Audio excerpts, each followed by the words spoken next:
आप में से बहुत से लोग पार हो गए, माने उनके हाथ में वाइब्रेशंस आए। मैंने पहले भी चक्रों के बारे में बताया आपको, और तो नहीं लाओ लगा तुम।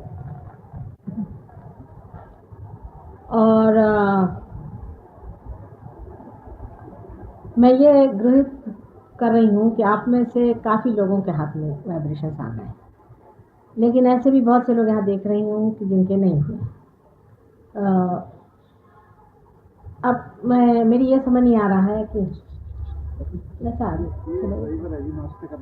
नमस्ते। वर्मा जी, उनका ये कहना है कि भाषण देते वक्त कोई सामने नहीं आए, नहीं तो डिस्टर्ब हो जाते हैं सब लोग। अच्छा, अब जो लोग पार हो गए, जिनके हाथ से वाइब्रेशंस आ रहे हैं, और जो निर्विचार हो गए, उनके लिए कोई बात कही जाए तो उनको भी सुन लेना चाहिए, जो अभी नहीं हुए, क्योंकि वो भी हो जाएंगे पार। पार तो जितने भी हो सकते होने चाहिए, और हो ही सकते हैं, अधिकतर लोग हो जाते हैं।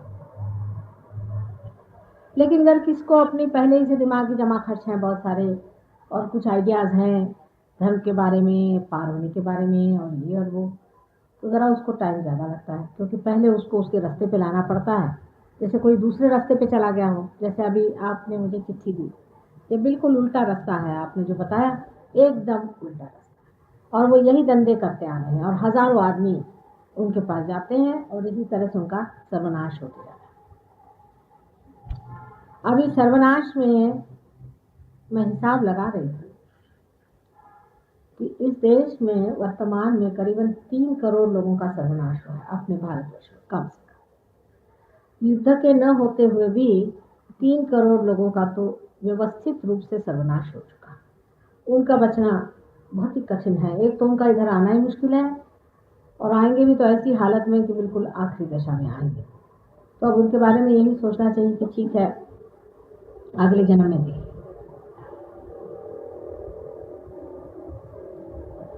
अब आपको जो अनुभव आया है, ऐसे ही अनुभव सबको नहीं आएंगे वहाँ। कुछ लोग तो उससे संगनमत हो जाएंगे, समरस हो जाएंगे, और वो जो चाहेंगे वो काम भी करेंगे। अब एक बात ये सोचनी चाहिए कि अपने मन की धारणा जो है सहयोग के प्रति ऐसी होनी चाहिए कि हमें कुछ पाने का है,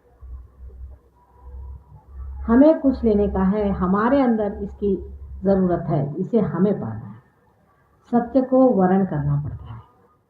सत्य के लिए ऐसा अगर मनुष्य कहे कि मैंने सत्य को मान लिया, और मैंने सोचा, जैसे अभी आप साहब फरमा रहे थे कि आप पैसा नहीं लेती हैं, और इसलिए मुझे आपकी तरफ में आकर्षित हो गया, और भी एक दो बातें उन्होंने ऐसी बताई। ठीक है, आपका कहना कि आप इस वजह से आकर्षित हुए, आप आए और ये आपने किया, लेकिन ये धारणा ठीक नहीं मन की, कि इसमें यह है कि जैसे कोई हमारी गरज है, आपकी कोई। इसके बातचीत का ढंग ये हुआ कि हमारी गरज है, आपकी गरज नहीं। बातचीत के ढंग में होना चाहिए कि हमें एक तकलीफ है, इसे दूर करिए, ये समझ में आई बात, या ये हुआ, इसको हो जाए तो अच्छा है। ये धारणा होनी चाहिए साधारणतः सहयोग के प्रति। कारण दो चीजें हैं, एक तरफ आप हैं, एक तरफ सारे देवता हैं, और देवताओं के अपने अपने स्थान बने हुए हैं चक्रों में। उनको अगर आपने अपमानित किया हो, दुखी किया हो, या उनको इंज्योर किया हो, किसी तरह से उनमें आघात पहुंचे हो, तो उनको जगाने में बहुत कुछ करना होगा, उनको व्यवस्थित लाने में बहुत कुछ करना होगा। और उनको व्यवस्थित लाने के लिए जो भी मेहनत हम कर रहे हैं, उसमें अगर आप सहमत नहीं हैं तो वो तो कभी भी नहीं होगा। ये सोच लीजिए कि यहाँ एक मिनिस्टर साहब है, आपको उनसे मकान चाहिए, एक सीधा ही अपना संसारिक लोगों को संसारिक बातें ज़्यादा समझना है।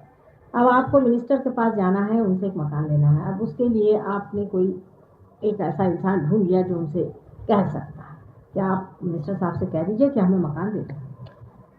लेकिन अगर मिनिस्टर साहब ये जान लें कि आप सहमति नहीं है मकान लेने के, तो वो मकान कैसे मिलेगा? पहला ऐसा। फिर आप जिससे कह रहे हैं उससे भी आप अगर किसी तरह से सहमत नहीं हैं, तब भी आपको मिनिस्टर साहब क्यों माननी चाहिए। इसी तरह से इस चीज़ को समझना चाहिए कि जब आप सहज योग में आते हैं तो ये सोचना चाहिए कि सहज योग एक परमेश्वर की देन है और ये आपके लिए अंदर में व्यवस्था की हुई है। आपको अपना दीप जलाना है, आप आइए और आप दीप जला लीजिए। अब उसमें आप बुद्धि से तर्क वितर्क करके कि भाई इसमें ऐसा है इसलिए मैं आ रहा हूँ, उसमें ऐसा है, तो आप बुद्धि के माध्यम पर आ गए। जैसे कि बहुत से लोग मुझे कहते हैं कि आप सफ़ेदी साड़ी क्यों पहने, सर मैं लाल पहनूं तो पूछेंगे लाल क्यों पहने। ये मनुष्य की बुद्धि की बात है, क्योंकि सहज योग की जो खूबी है वो यह है कि आपकी पूरी फ्रीडम है। आप आना चाहें आए, चाहे नहीं आए, आप जाना चाहें आप बाकायदा जाएं, कोई उसमें आपको हम रोकने वाले नहीं, एक बार भी हम आपको हाथ पकड़ के बुलाने वाले नहीं। अगर आप अपने शौक से आए और बैठे तो आपको सहयोग का लाभ होगा, लेकिन अगर आपको ज़बरदस्ती अगर हम करें सो नहीं होने वाला। ना हम आपको किसी भी तरह का बंधन डालते हैं कि आप आइए या बैठिए या आप हमें छोड़ के जाइएगा तो आपका भला बुरा होगा, कोई भी बात। आप आइए अपना भला कर लीजिए। अब जब इस चीज़ पर आप पहुंच गए कि हमारे लिए कोई भी बंधन नहीं है माँ का, हम आए हैं यहाँ पर बैठे हैं, माँ से लेने की बात है। तो दूसरी बात ये होनी चाहिए कि जब माँ के पास आए हैं तो श्रद्धा जरूर होनी चाहिए कि नहीं। बगैर उसके आप कहें कि साहब हम तो कोई हम आपके लिए श्रद्धा नहीं, आप हमें दीजिए, तो हम क्यों दें। सीधा ही हम तो दे भी दें क्योंकि माँ का रिश्ता है। माँ तो ऐसी थी कि कोई बार बेटा कह दे तो बस फिर हो गया।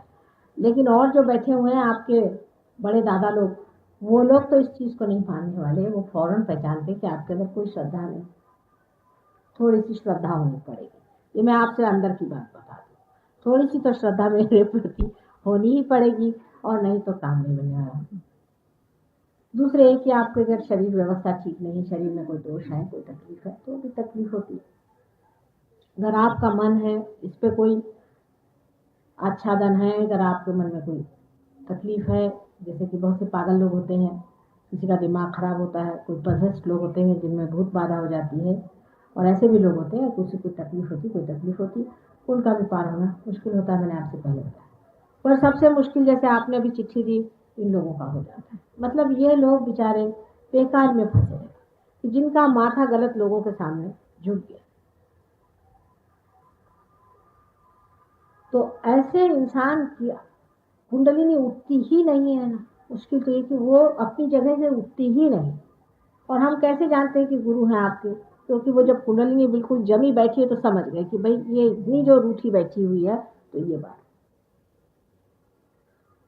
अगर आपने अनेक गुरु कर लिए हैं और अनेकों सामने अपना माथा झुकाया है, तो आप हमारे ऊपर जिस अधिकार वाणी से कहते हैं कि नहीं साहब हमें आपको पार कराना है, तो गलत बात है। हम तो ये भी नहीं कहते कि आप हमारे आगे माथा झुकाएं, बिल्कुल भी।